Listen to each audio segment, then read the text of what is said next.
So our next respondent is Catherine Moon, who's a postdoctoral fellow at the Institute for Advanced Studies in Culture at the University of Virginia. She studies the role of human experience in moral discernment, meaning making, and coming to know. Her present research focuses on the role of religious experience in civil life in interreligious and postmodern secular contexts, as well as the relationship between new technologies and the common good. She is currently one of a number of scholars working with the Dicastery of Culture and Education to think about the ethics of artificial intelligence in education. She attended the Catholic University of America in the area of moral theology and ethics for her doctoral studies. In August of 2023, she successfully defended her dissertation on Edith Stein and the role of human experience and moral theology as a source of wisdom. Let's welcome Catherine.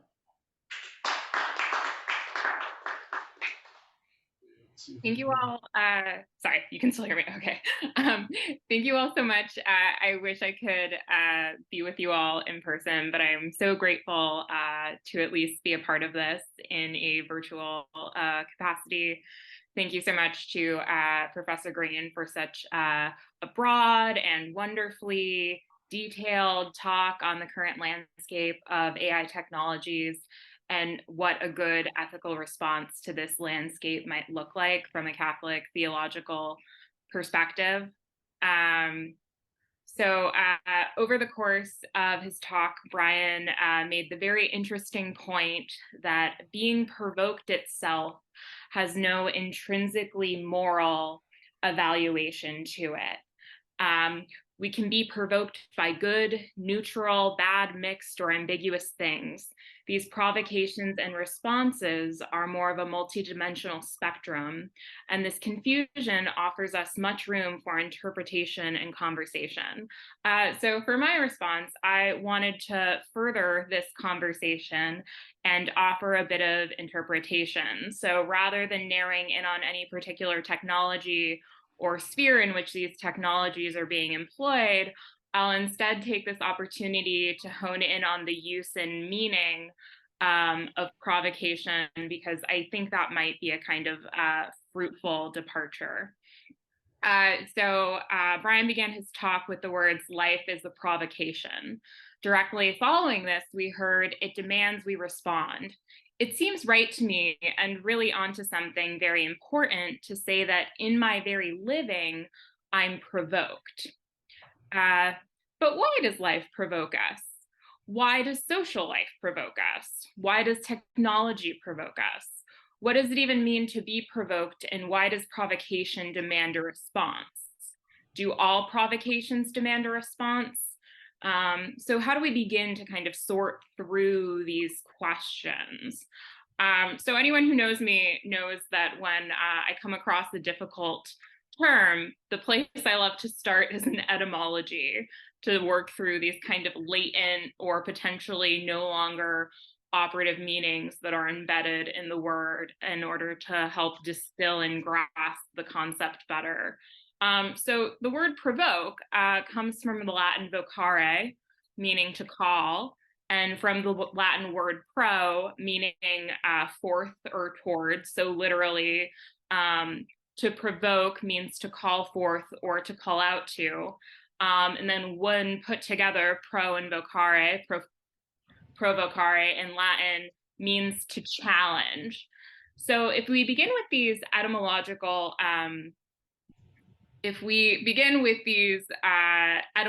meanings, and then from there try to work our way towards the richer idea of provocation Brian was getting at, we first find that what it means for life to be provocative is for life to call forth, to call out to. It means for social life to call forth, for technology to call forth, for life to challenge, for social life to challenge, for technology to challenge. In some ways, this is helpful to us. In the idea of calling something forth, we can start to see why provocation demands something of us, since provocation inherently has the sense of pulling something towards myself. Similarly, with the idea of challenge, we can even more fully start to see why what a provocation demands is a response. If someone challenges me, whether I ignore or take up that challenge, I respond. A challenge does not allow for no response. In other ways, however, these etymologies sharpen and draw out further questions for us about the nature of provocation. We're left with questions of how and why does life or social life or technology call forth when these things are not sentient, willing beings? We're also left with the question of what do they call forth and who do they challenge? Do they call out to everyone or to everything? Do they just call out to and challenge persons? Do they call out to all persons or only particular persons? I think Edith Stein, who was a 20th century philosopher and saint who died in a concentration camp, offers a helpful way for us to better make sense of what this call or challenge is, what this provocation is, and why it is seemingly directed at human persons in particular. The term provocation, as we've been using it, has a lot of consonance with the phenomenological notion of motivation. On the most basic level, the term motivation, according to Stein, refers to setting the soul in motion. The term motivation differs from the term causality insofar as causality refers to a necessary series of relationships or events, whereas motivation regards free acts. To quote Sarah Borden, motivation is a rational but not a necessary connection between two acts. Relations of motivation are rather connections of meaning. The reason why phenomenologists are concerned about motivation is because they're concerned about both what it means for us to be provoked by reality and how it is that we can actually be provoked by reality while still having any agency in the response we give to a provocation. In this way, for Stein, motivation refers to how every meaning, once understood, demands a related behavior. And at the same time, it has the power to prompt the soul to act on the demand. The soul, or human person, really, is motivated or provoked by something meaningful and powerful toward a meaningful and powerful behavior. We're provoked, we're motivated by life and society and technology because from a Catholic theological perspective, the whole of creation has meaning. And part of what it is to have a meaning is to have a purpose, and to have a purpose in the order of creation. And therefore, that meaning and that purpose communicates itself to us and makes a demand on us. And we're able to see this demand. We're able to recognize this demand if we truly take the time and cultivate the sufficient encounters to listen to what is provoking us. Provocation in the interpretation I'd like to set forward is then fundamentally oriented towards the good and towards the restoration of creation and right relationships. We're provoked in order that we might come to know reality more clearly and at a greater depth. And in knowing reality more clearly, we might enter into deeper and more meaningful relationships of love and service. In this way, attending to and paying attention to provocation seems to be of the utmost importance. Okay, so how then does this interpretation of provocation better help us when it comes to AI and technology ethics? If we now return to the statement, being provoked itself has no intrinsically moral evaluation to it, we can be provoked by good, neutral, bad, mixed, or ambiguous things, we can now see that there are certain ways in which this is true and certain ways in which this needs to be further specified. It's absolutely the case, especially in a fallen world, that what I encounter and what motivates me, what provokes me, might be something good, it might be something evil, it might be something mixed, but that I am provoked, that there are connections of meaning that motivate me in my free action is inherently good because it points towards the very way God has structured reality intelligibly.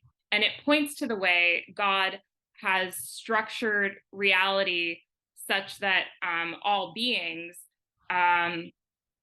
direct and point each and every person back towards their vocation, meaning, and ultimate end, right?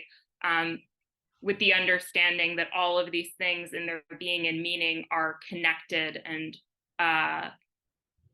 related to one another.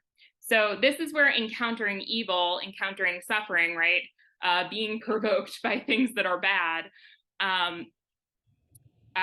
can draw us closer to the good. So what it provokes us doesn't necessarily have to be good, but it still can lead us to goodness and beauty and truth. And so the place I want to conclude on is with a kind of like major concern I have related to provocation that I hope Brian can help shed more light on. And so this concern was already brought up in the talk by the idea that technological provocations tend to disrupt or damage foundational structures. And so this kind of concern about technological provocations damaging foundational structures is also a concern raised in Evangelium Gaudium and in Fratelli Tutti. Evangelium Gaudium expresses concern that technology multiplies pressures without engendering joy. And Fratelli Tutti expresses concerns that AI facilitates attempts to eliminate or ignore others.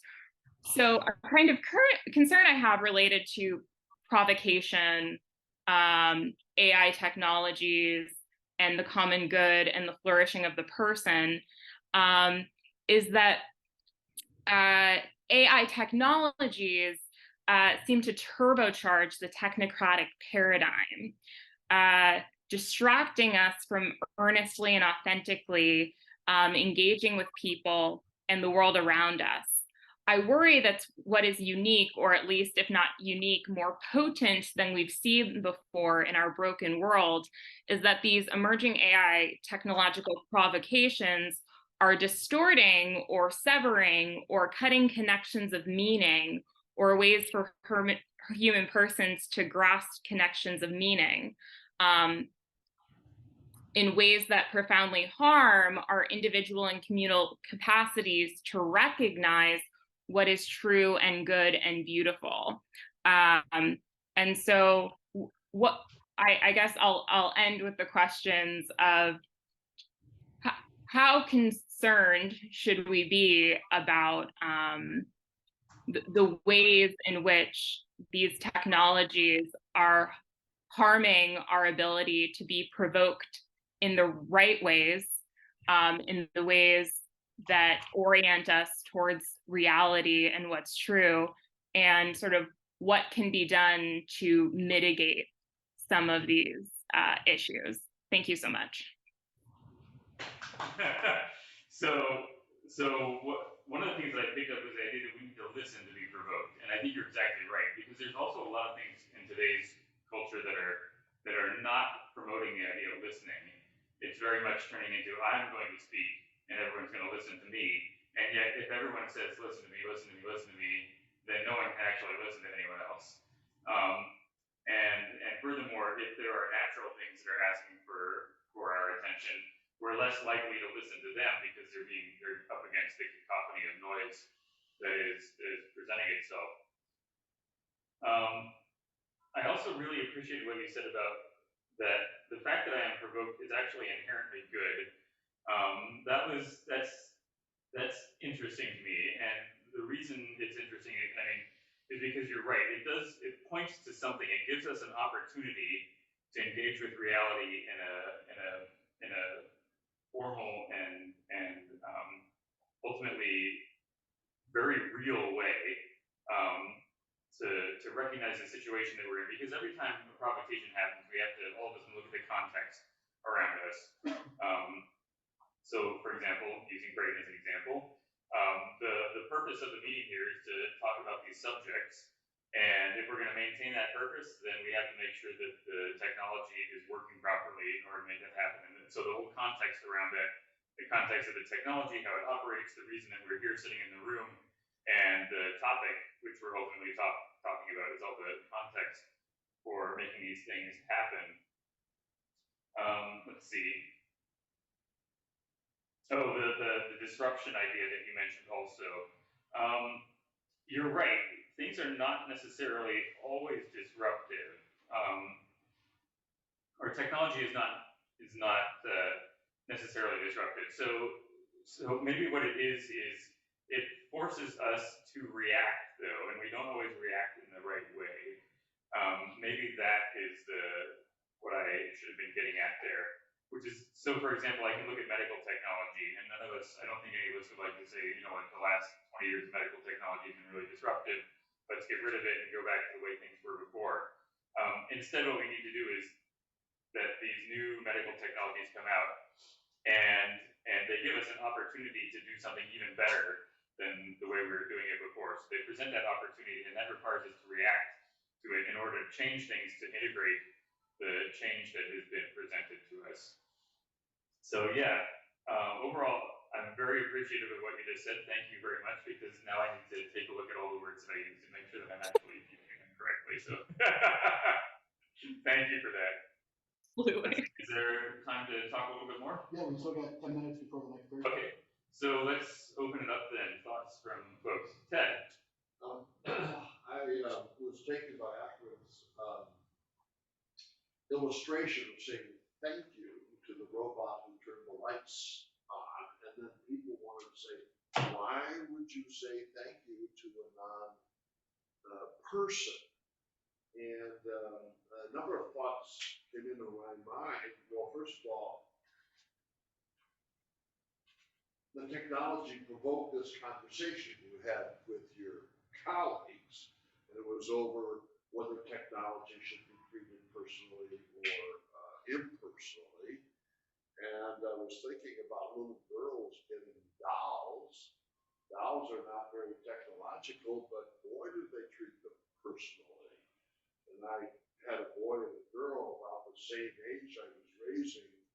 We were in a very liberal community, so we gave the girl, Kathy Kim, trucks.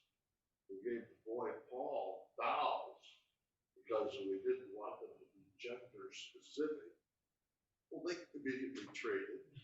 The kid took the doll, he took the truck, but they both had their stuffed animals that they went to bed with, you know, which were personally treated. So the idea of making non-personal things personal, I think that's part of our experience. So I wouldn't expect advanced technology to be much different. And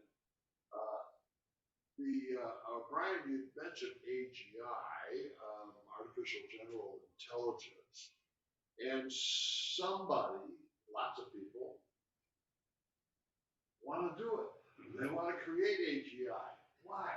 That's a great challenge to do so. So they've been provoked by all kinds of things. I suspect that most of our relationship, you mentioned, Catherine, phenomenology a lot, but I think a phenomenologist would say most of our technology is invisible. You get in the car and you start the engine, you drive off, you don't even think about the car as a piece of technology. It's not an object, it's just an extension of, you know, what I'm doing today. So there will be points at which artificial intelligence provokes, and other points in which we just accept it, you know, without even having a second thought. So those are just simple observations.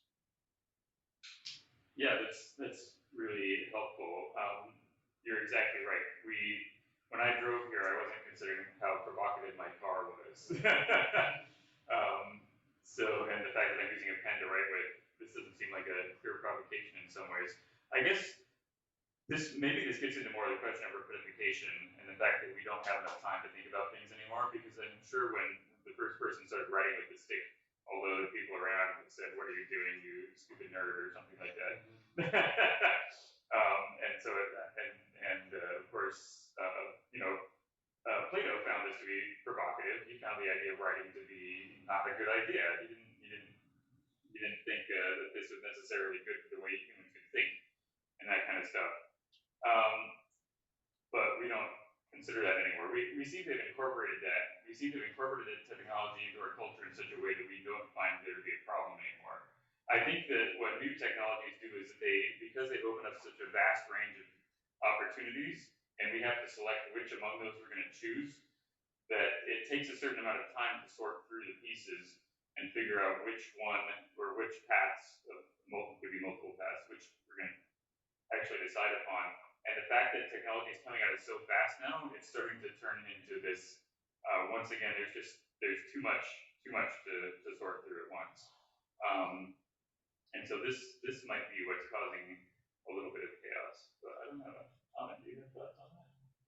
It's I brought this example because operating systems guys work on software that when it works, you don't notice it. When it's not working, that's when you evaluate it.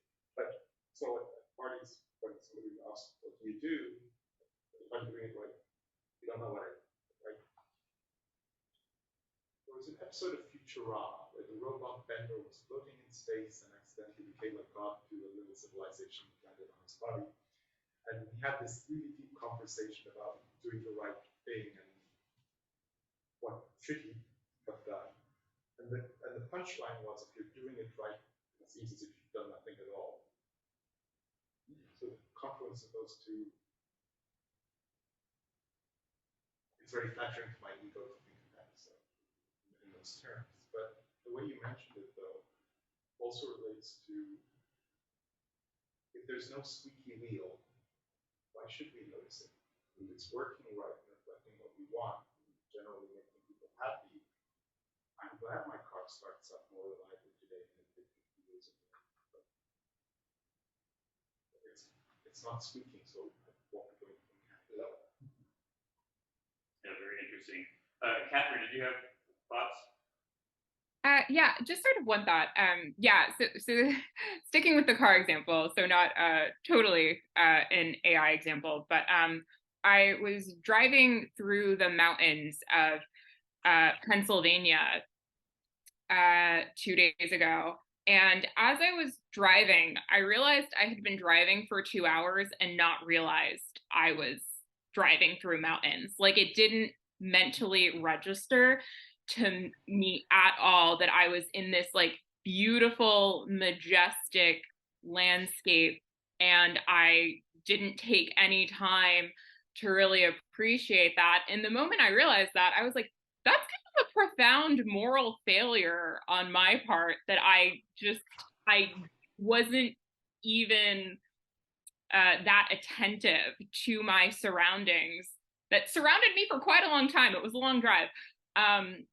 And so I guess this is the kind of concern I have with technologies, is we end up relating to certain spaces because of them indifferently, whereas in previous times, I don't know, I would imagine walking or on a horse or on a wagon, I wouldn't have quite been able to miss it in the same way. So just sort of on analogy, that seems to be the thing I'm worried about. Yeah, I have had that exact same experience a lot of the time, because I drive between where I live in Pleasant Hill, which is in the East Bay, down to Santa Clara, which is 50 miles away. And it's constantly, and if you're using the Waze app or certain other sorts of apps, it's very much relating to the world as a means to get to the end, right? There's the origin and there's the goal, and everything in between is just an obstacle to get past. And anybody else on the road becomes an obstacle to get past. I mean, every once in a while you might see that there's a thing of beauty off to the side, like, oh, that cloud is interesting. But you're right, there's something going on with the technology that's making us less aware of the reality that we're going to. Maybe it's the speed. Maybe we've started running up against how fast our human mind operates. Because maybe if you're on a horse, maybe if you were living 200 years ago and you were on a horse riding through the mountains, maybe it would have taken 2 hours for you to recognize that you were in mountains because you were maybe thinking about something else. But you're going to be in the mountains for another few days before you get where you're going, so you have plenty of time to think about it. Whereas if you're in the car, it's over very soon. And it has something to do with seeing reality in kind of an ends and means relationship also, right? Which is that the road isn't about the place where it is. The road is about where it's going. Nobody goes to gets in their car, goes out on the freeway and stops, and then appreciates how beautiful the freeway is. You know, it's nothing. That's not what it's about. It's about getting where you're going. And to a certain extent, I mean, you can see this in the human body, right? The reason we have veins and arteries and things like that is so that blood can flow through them. And maybe those veins and arteries aren't so much about the place itself, but about the path going from somewhere else in the body to another place in the body. So maybe as we become a larger civilization, as we're moving faster, these sort of shifts happen, but at some point they kind of run up against the human mind in particular ways. At least that's a bunch of kind of random thoughts all at once. This is a different direction than I was expecting, but wow, it's really interesting. How much time do we have, Brady? We've got another minute. Minute. All right, yeah. Let's go to Mary. Yeah, you mentioned, Ryan, trust. Mm-hmm. That, and you used the analogy of like a child, a parent, us to God, and then us to technology. Am I hearing that correctly? And that demands that, you know, one of the things it demands, right, for it's that we are able to trust. Mm-hmm. And I'm going back to the general AI, and then I want to connect it to formation. Mm-hmm. Okay? And so, I have many random thoughts in my head as well. You know, like I think Ray Kurzweil, you know, back in 1999, I think he wrote The Age of Spiritual Machines, where he says that, you know, at some point the machines will become have its own agency, and these spiritual machines. So seems like at some point, at least in his thesis, that, you know, humans create the machine, but at some point the machine will be more intelligent than humans. Right? And so at that, and when we think about how our technology has been forming us in different ways, like even just your thought about writing, it has formed us so that we are not as mindful to our surroundings. So, and I'm not quite sure what my question is, but it seems that there is some relationship between how do we better ensure trust that these superintelligence, you know, is trustworthy, and then to think about what is this formative impact on us, and what kind of human being do we want to be? Yeah, these are all huge issues. I think and this is something that actually the tech industry is struggling with a lot right now. They've recognized that you know, reputation is incredibly important if you're a tech company like Microsoft or IBM or Salesforce or Google or things like that. The younger tech companies tend not to recognize it as much as the older ones. So we tend, at least in my experience with working with people, you know, companies have their culture ages, I guess I would say, right? And over time they recognize that actually their reputation is pretty important. On the other hand, some cultures or some corporations have been around long enough where they should know better by now, but they still haven't learned. Thus demonstrating that some leaders within companies are incapable of learning compared to some leaders are capable of learning faster than others. Maybe would be the way to describe it. So I think this trust question is huge. I've talked to people at several big tech companies who said, look, we know that our reputation is the only thing we have. If we're going to be doing financial transactions or if we're going like that, they need to trust us. If we're going to be holding their data, they need to trust us. And at the same time, other companies are not taking that tactic, and yet they're not failing because of it. When they really should be experiencing some sort of negative repercussions. So I think trust is kind of turning into a crisis right now. So it's going to be interesting to see what happens as far as trust comes along. And in the past, it was easier to trust people. I mean, once again, I think this might get to the rapidification question, which is that you can't trust a person fast. You can't, like, I've known Ahmed for 10 years now, I think. Yeah, about 2009. Yeah, even longer than that, so 14 years. And so I trust Ahmed. I know he's not going to punch me randomly during this presentation, or at least I hope he won't. It depends what I say, right? I'm sure if you punch me, I deserve it. On the other hand, if I've never met a person before, then why would I know how to trust them? Or it's a question, and I think the level of social trust has been going down perhaps as technology has accelerated in some ways. And I don't know, that's a really inchoate thought, so I'm not completely certain. Well, because I was in Kuwait. But I guess more of my question is, do we trust the superintelligence, however it manifests in society, to form the kind of persons that we would want to be? Yeah, I think the answer is no, we don't. It depends on who controls it, right? Ultimately, the creators of this technology need to be people that we can trust. And even if we did trust them, they're fallible. They're going to make mistakes. So there's a huge amount of uncertainty, and also everything is experimental. That's the other thing we have to recognize, which is that I remember I was in Berkeley almost exactly a year ago talking to a researcher from a big tech company who was telling me, look, GPT-4 is already out, and GPT-4 is going to make everything else look insignificant. And ChatGPT hadn't come out yet, and of course, ChatGPT is widely accessible, but GPT-4 is still behind the paywall for the most part. And I said, okay, it sounds like it'll be interesting.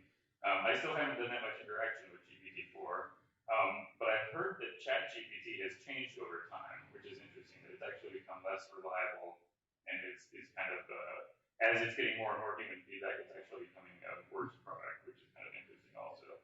maybe humans are making it worse. And at the same time, it's based on human data in the first place. So anyway, I want to make sure, Catherine, if you have any things to say. So I guess attending to the trust question from a slightly different angle, it seems like people move to their phones or move to trying to do stuff online rather than in person. The example I have in mind is telehealth, because I was listening to a couple of medical ethics panels today, and it seems like a lot of issues around certain kinds of like misuses or bad uses of AI technology in medicine or in education could be prevented if there was more trust between patient and doctor, where someone actually thought they were going to be adequately encountered and adequately cared for, or if parents and students felt like their child was going to be adequately attended to by administration, or teachers thought they were going to be adequately attended to by administration. So I also wonder if this kind of just leaning on technology has to do with the loss of social and civic trust that we're experiencing in this moment in time. Yeah, I think those are huge important issues. Great, have we run out of time? But we can shift things, about 10 minutes since we've already started the general Q&A. We have Okay. a half hour there. So I'd say let's take maybe, 3 more minutes. I might throw out a quick question then, take moderator's privilege. The discussion about experiencing time differently based on horse versus car made me think, and I wish I put this in my response, but what about AI and the way that AI would experience time, and how would that change how AI would be provoked? I'm just curious if you have any thoughts about it. I mean, first of all, AI is as fast as we give it hardware to run on, right? So this is one of the interesting things, and this is something I talk about in my AI ethics class. I talk about AlphaGo and the fact that when AlphaGo beat, gosh, I'm blanking on the guy's name right now. When he beat the World Go champion, or when it beat the World Go champion, is a human being, his brain's running on like 10 or 20 watts, and AlphaGo is running on 2,000 chips using a megawatt of power. And that's just an insane, what a mismatch, right? That doesn't seem fair. If you're AlphaGo should be running on 10 watts like he was. and so this kind of, and that would have slowed down AlphaGo, of course, so much that it wouldn't have worked. The human would have completely won. But of course, algorithms are going to become more efficient over time and all those sorts of things. So these changes will happen. But the fact that AI is scalable and that the more hardware you throw at it and the more money and energy you put into it, the bigger and faster it runs, I think is something that we need to keep in mind, because it means that, because humans don't scale in that way, right? We scale by talking to each other. And this is something that makes us, different from animals, because animals can't talk in the same way that we can. And the fact that we have phones, this is one of my favorite things to think about, is the fact that the United States, the states on the East Coast are small and the states on the West Coast are big, because transportation and communication technology changed over the course of the growth of our country. And so you can have California be the size that it is when it's the size of like 10 eastern states, because communication and transportation technology were 10 times faster by the time California came into the Union. Or maybe they weren't 10 times faster, but they were fast enough at least to make these things possible. And so there's something good about the increase in speed. But at the same time, there's also not everything scales in speed in the same way, I guess is what I would say. And I think that AI, the more you throw at it, the faster it's going to be and the bigger it's going to be. So here's just another example. It was only 4 years ago, a little over 4 years ago, I was talking to a person who said, we're already talking about training models that cost $100 million of energy and money to just train the model. And I told that to somebody, and they said, that's ridiculous. That's not impossible. That's not possible. I don't believe anyone would spend $100 million on training a machine learning model. And yet now that's considered to be about the right size. Yeah, that's what people are doing when they're training these machine learning models now. They're in the tens to hundreds of millions of dollar range. People are talking about what's going to be the first $1 billion model. And you have to ask yourselves, wow, that's a huge, huge effort. And, obviously dwarfs human capacities for doing a lot of stuff. They gave a bunch of AP tests to GPT-4, for example, and GPT-4 can pass almost every AP test. So, now they're trying to come up with, they were using AP tests, and now they're going to professors and graduate students and saying, could you write us some test questions so that we can figure out whether our next, large language model is as smart as a graduate student, or every graduate student in the world, as soon as it's going to be every professor in the world. So this kind of distortion of speed and scale, I think, is really, it's fascinating, but at the same time, we have to recognize the enormous amount of effort that we're putting into it. And also, it's that kind of effort because that's the tool that we have, right? Whereas in the past, if you wanted to, we have the College Board to write AP tests for us. So there are obviously people who do that. We specialize and said, fine, they can do AP tests. But for some reason, we want the AI to be able to do every AP test. And then every test in college, and then every test that you could ever expect a grad student to find. I have no idea whether that actually addressed your question or not. You had your hand. Follow up to Braden's question and Catherine's question about how you see the horse, not just as a matter of the time you spend on it, but as an autonomous vehicle you trust.